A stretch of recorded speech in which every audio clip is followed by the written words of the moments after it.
Good day, friends. Welcome to Planet XSF. I'm Dave. Please stay on the line and your call will be answered in priority sequence. Today, in part 2 of our look at the sci-fi shows of producer Irwin Allen in the 1960s, we'll be looking at Lost in Space, a classic American science fiction television series inspired by the 1812 novel The Swiss Family Robinson by Johann Weiss. It originally aired on CBS from September 15, 1965 to March 6, 1968, comprising 3 seasons, totaling 83 episodes. The first season was filmed entirely in black and white. Seasons 2 and 3 were shot entirely in color. Lost in Space was the only Irwin Allen production that was shown on the network other than ABC, which was the home of Voyage to the Bottom of the Sea, Time Tunnel, and Land of the Giants. The series follows the adventures of the Robinsons, a pioneering family of space colonists who struggle to survive in the depths of space on a very tight budget after their spaceship, the Jupiter 2, is sabotaged and thrown off course. The Robinson family consists of astrophysicist Dr. John Robinson, played by Guy Williams. Williams became famous when Walt Disney signed him to play Don Diego de la Vega, aka Zorro, in the television series Zorro in 1957.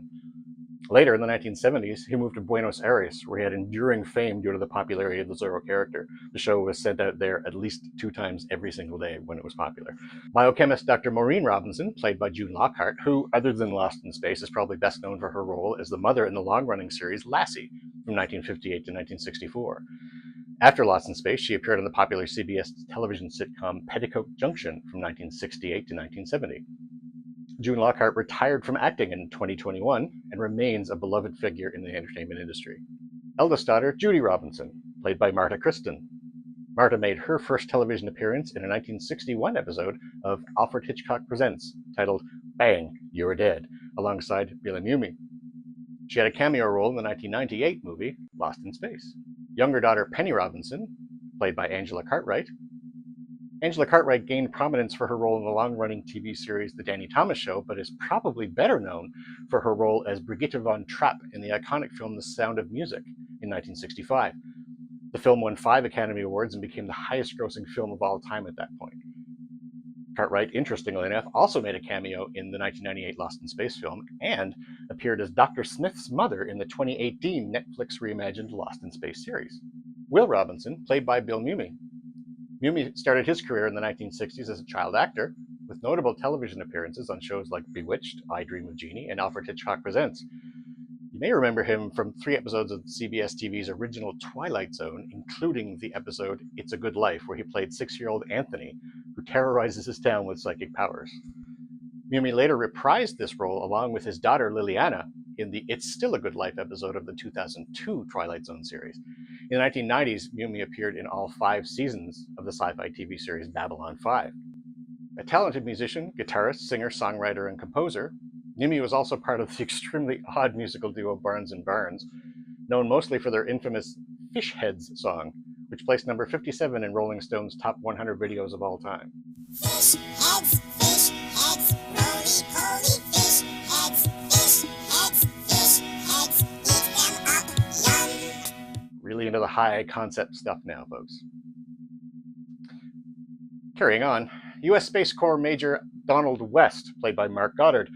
Goddard had appeared in various television programs, including The Detectives, where he played Detective Sergeant Chris Ballard. He also made guest appearances on shows like The Beverly Hillbillies, The Virginian, Gunsmoke, and Perry Mason.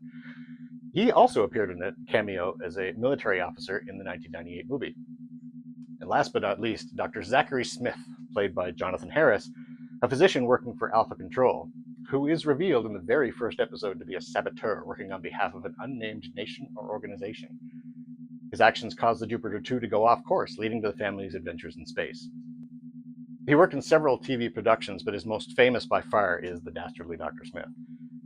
Near the end of his career, Harris provided voices for the animated features A Bug's Life and Toy Story 2. He was offered a cameo in the 1998 movie, but he told the producers, "I play Smith or I don't play." So, needless to say, he did not play. Accompanying the family on their adventure is the robot, also known as the B9 Class M3 General Utility Non-Theorizing Environmental Control Robot, designed by Robert Kinoshita, who also designed Robbie the Robot from Forbidden Planet. The robot was performed by Bob May, with the voice dubbed by Dick Tufeld, who was also the series narrator. Although he was obviously a machine, the robot often displayed human characteristics, such as laughter, sadness, and mockery, as well as singing and playing the guitar. The robot's major role was to protect the youngest member of the crew, Will Robinson, and its catchphrases included, "That does not compute," and of course, "Danger, Will Robinson!" accompanied by much flailing of arms. The cast wandered the universe in the Jupiter 2, a spaceship designed to transport the Robinson family on their mission to colonize a planet in the Alpha Centauri system. The spaceship's exterior resembles a classic flying saucer with a dome on top and a large viewport. The hull is made of titanium, and parts of it, including the hatch, are made from cosmium steel.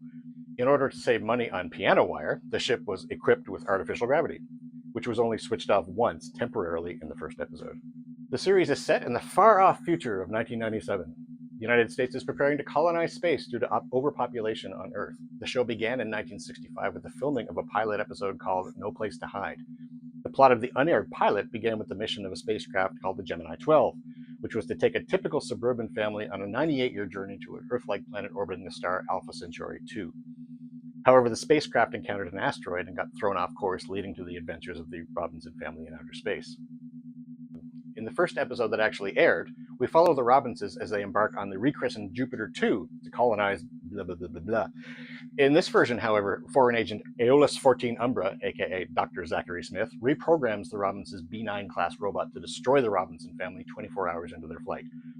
However, Smith gets trapped aboard, and it's his extra weight that causes the Jupiter 2 to go off course and run into some asteroids, and a panicked Smith has to revive Major West from cryosleep to save them from perishing, and they crash land on an alien world. And they would spend the balance of that first season on that alien world. So neither the robot nor Dr. Smith appeared in the pilot episode, but were included in the series to add drama and a degree of peril. If you watch the early episodes today, Dr. Smith was actually played in such a convincingly evil fashion that any reasonable person would probably have killed him pretty quickly. It's easy to see why Jonathan Harris evolved the portrayal of Dr. Smith into the vain and cowardly type character he played for most of the series.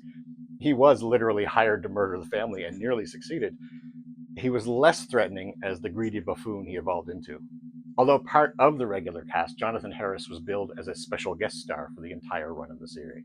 The first season involved the day-to-day lives of the Robinsons, highlighting the struggle for survival on an alien world, and in the latter part of the season, moving towards slightly more fantasy-oriented plots and various inexpensively built and recycled monsters.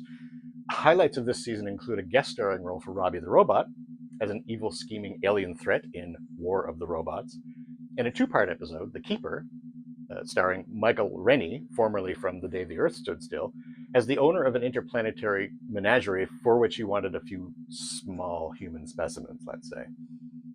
One of the best parts of that episode is the parade of monsters that are released inadvertently by Dr. Smith and are recognizable as recycled threats from Voyage to the Bottom of the Sea, which was another Irwin Allen production that we discussed last time.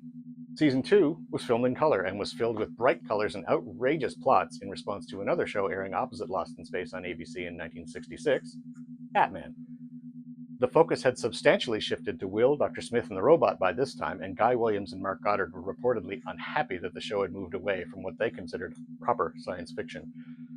Highlights of this season include The Golden Man, about the perils of being superficial and equating beauty with goodness, and The Space Vikings, which guest starred Sheila Allen, wife of producer Irwin Allen, and which temporarily gave Dr. Smith the Hammer of Thor, in a plotline which I guess was completely ignored by Marvel many years later. Season 3 begins with The Condemned of Space, which was the subject of a Viewmaster reel set, which I inherited from my mom. This won't necessarily be a recurring thing, at least not too often. The Robinsons encounter space hippies in Collision of Planets and participate in one of the single most ridiculous events in the history of televised science fiction, the Great Vegetable Rebellion. In this episode, actor Stanley Adams gave the performance of a lifetime as Tybo, a sentient carrot man. I'll repeat that. He plays a carrot man. This is the point at which the cast, or at least the adults in the room, began lamenting their life choices and signing up for this complete lunacy. On the flip side, in Season 3, Guy Williams actually gets an excellent chance to act as he plays an evil version of himself from a parallel universe in The Antimatter Man. The series was somewhat unceremoniously cancelled in May 1968, with the cast finding out via the show's omission from the network's Coming This Fall advertisements. Speaking of the CBS network, one thing I didn't mention, but really feel I should, given the audience I assume is out there. CBS passed on Star Trek in 1965 in favor of Lost in Space, thinking they had a better chance of success and convinced it was a much more commercial property. I offer this without judgment, at least out loud. The series has left a lasting legacy, inspiring a 1998 film adaptation and a 2018 TV series reboot. It has perhaps eroded somewhat in popularity, but has left behind many pop culture references and has endured with its dedicated fans. Join me next time as we finish our walk through the Irwin Allen Sci-Fi Television Museum with a double look at his final two iconic series, The Time Tunnel and Land of the Giants. Until then, I'm still Dave. Remain awesome until further notice.